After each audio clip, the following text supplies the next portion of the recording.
烧山哈生活，万山哈墨西哥，万经理，今天是12月13号，星期二，我是Winston Zhu. Buenas noches México, buenos días China. Bienvenidos a este informativo Chinatown News por Internet, primer y único medio de difusión en México y América Latina de las noticias de China en español y primer programa chino de la televisión mexicana, su servidor Vicente. Hoy, 12 de diciembre de 2016, haremos de su conocimiento la información relevante del 13 de diciembre de 2016. La primera nota se intitula China insta al presidente electo de Estados Unidos a adherirse a política de una sola China. China afirmó que está seriamente preocupada por las últimas declaraciones del presidente electo estadounidense Donald Trump que sugieren que está reconsiderando la política de una sola China e instó a la nueva administración a que se adhiera a esta política. La política de una sola China es la base política de las relaciones chino-estadounidenses, manifestó el portavoz del Ministerio de Relaciones Exteriores chino. El funcionario señaló que el desarrollo estable y sano de los lazos entre China y Estados Unidos y la cooperación bilateral en las principales áreas se verán gravemente afectadas si se socava esta base. Trump indicó en una entrevista con Fox News el domingo que no se siente obligado por la política de una sola China a menos que se haga un trato con China que tiene que ver con otras cosas, incluido el comercio. El asunto de Taiwán, que concierne a la soberanía y la integridad territorial de China, afecta a los intereses esenciales del país asiático, agregó el vocero. Instamos al nuevo líder estadounidense y al gobierno a que reconozcan completamente la alta sensibilidad de la cuestión de Taiwán, continúen adhiriéndose a la política de una sola China y los tres comunicados conjuntos de China y Estados Unidos y traten de forma prudente los asuntos relacionados con Taiwán para evitar que las relaciones China-Estados Unidos se vean seriamente perturbadas y dañadas, concluyó el portavoz. Termina esta nota. Las relaciones China-Estados Unidos necesitan principios y no impulsividad. Tanto las personas como los países deben tener principios en el trato con otros. Para China, el principio de una sola China es una de las condiciones de partida para tejer los lazos formales con otros países. El principio que defiende que solo hay una China de la que Taiwán es parte inalienable ha vuelto a ser cuestionado impulsivamente por el presidente electo de Estados Unidos, Donald Trump. En una entrevista con la cadena de televisión Fox News el domingo, Trump dijo: "No sé por qué tenemos que estar limitados por la política de una sola China, salvo que pactemos con China en otros ámbitos como el comercio". Esta inapropiada retórica se manifestó solo unos días después de que Trump hablase por teléfono con la líder de Taiwán, Tsai Ing-wen, una actitud que rompió con la política diplomática de Estados Unidos de décadas. China espera trabajar con el próximo gobierno de Estados Unidos en la construcción de un nuevo tipo de relaciones entre grandes países, pero para lograr que la interacción entre las dos mayores economías del mundo sea benigna, estas deben profesarse respeto mutuo y cumplir con los compromisos políticos del que el principio de una sola China es un ejemplo. Este principio es parte del consenso que el gobierno chino y las sucesivas administraciones de Estados Unidos han acatado durante las décadas pasadas. Desde 1972, cuando Richard Nixon rompió el hielo y empezó la relación con China, el principio ha sido reconocido por los gobiernos de Estados Unidos y forma parte de 3 comunicados conjuntos emitidos por los dos países. Los 3 comunicados constituyen un importante legado político de los antiguos presidentes de Estados Unidos, cuyo gobierno ha empleado para guiar el desarrollo de las relaciones con China. En el comunicado China-Estados Unidos de Shanghai de 1972, Estados Unidos declaró que todos los chinos de cada parte del estrecho de Taiwán mantienen que solo hay una China y que Taiwán es parte de China. En el comunicado del 17 de agosto emitido en 1982, Estados Unidos reiteró que su gobierno no tenía intención de perseguir una política de 2 Chinas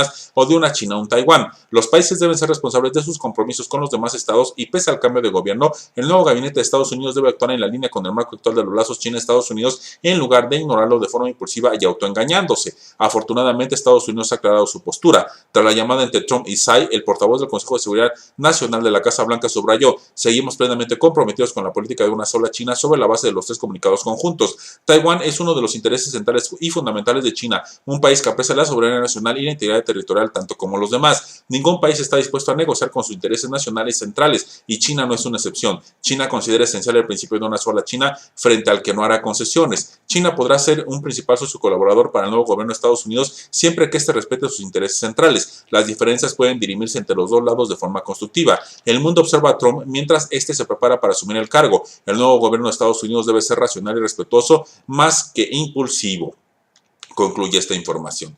Respetar los intereses principales del otro es clave para relaciones sanas China-Estados Unidos. Si la historia sirve como guía, el respeto a los intereses principales del otro es clave para un desarrollo sano de las relaciones entre China y Estados Unidos. En un mundo en el que el seccionismo se considera un enemigo común, el asunto de Taiwán es uno de los intereses fundamentales de China, lo que hace que la política de una sola China sea un pilar de los lazos chino-estadounidenses, la relación bilateral más importante en la comunidad internacional. En la historia de los 37 años de relaciones diplomáticas entre Pekín y Washington, la defensa de la política de una sola China se ha convertido en un consenso de los sucesivos presidentes de Estados Unidos. Tal y como todos ellos se dieron cuenta, tarde o temprano la política de una sola China no admite regateos y una desviación de ese patrón político con respecto a China conduce a consecuencias no deseadas. Tomemos la administración de William Clinton como ejemplo. Según Henry Kissinger, un veterano diplomático que ejerció como secretario de Estado en la administración Nixon, al principio de su mandato, Clinton intentó desviarse del patrón político establecido con respecto a China. El 24 de octubre de 1995, la administración Clinton anunció su decisión de permitir que el entonces líder taiwanés Lee Teng-hui hiciese una visita privada a Estados Unidos en junio de ese mismo año,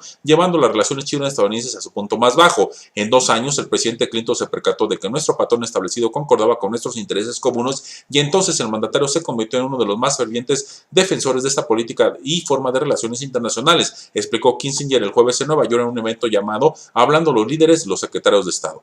Dada su influencia, China y Estados Unidos deben mantener una relación estrecha y amistosa y la paz mundial depende de su capacidad para así hacerlo. Para dos personas que quieren ser amigos cercanos, el respeto y la honestidad son las llaves para la intimidad. Del mismo modo, si Estados Unidos quiere construir una relación estrecha y amistosa con China, debe saber dónde está trazada la línea. Sus predecesores han dado buenos ejemplos de ello. Ahora la pelota está en el tejado del presidente electo Donald Trump, concluye esta información.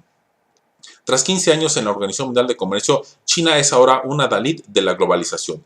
Con duros retos de transición ante sí y concienzudos ajustes a sus espaldas, China se ha convertido en uno de los líderes del libre comercio global y en un símbolo de la globalización 15 años después de su acceso a la Organización Mundial de Comercio. China, sin duda un ganador de la globalización, ha atravesado todo el proceso con costos y dolor, pero todo ello ha beneficiado al país y al mundo y su inexpugnable integración al sistema global ha demostrado que esos momentos dolorosos valieron la pena. De todos los catalizadores del éxito de China, la apertura siempre es el mismo. El histórico acceso a la nación, al mayor bloque comercial del mundo, ha constituido un matrimonio perfecto entre el país asiático y la cadena de valor global en un momento en el que pujantes empresas chinas empiezan a ser globales y las firmas internacionales están en la cresta de la ola de sus ambiciones hacia el tentador mercado chino. Más destacable la disposición de China a bailar con los lobos alimentados por el sistema de libre comercio global. En lugar de meter la cabeza en la tierra como las avestruces, China ha respondido desde el principio a los desafíos con decididas reformas para dirigir una economía de mercado a toda costa, en lugar de sofocar su desorientación inicial con un proteccionismo venenoso. El éxito de China después de su entrada en la Organización Mundial de Comercio ha demostrado que frente a otros recursos,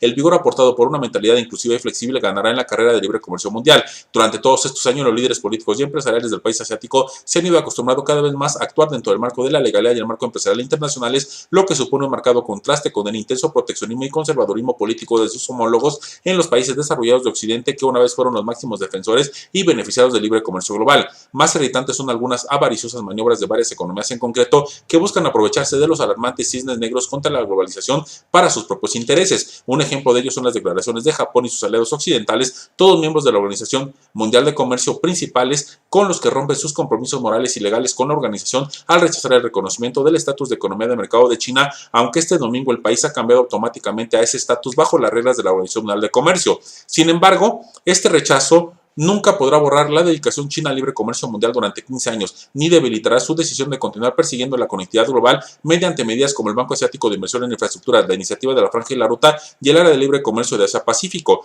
Los tejemanejes proteccionistas de Occidente con el pretexto de defender el bienestar público son solo un intento de encubrir su renuencia a perder el monopolio de la elaboración de las normas, uno de los principales culpables de que el defectuoso sistema global actual sea preferible para esa próspera minoría. Es altamente aconsejable para todos los socios del comercio mundial que renuncien a la mentalidad de suma cero y trabajen con China para la cooperación de beneficio mutuo a fin de lograr una robusta recuperación global, concluye esta nota.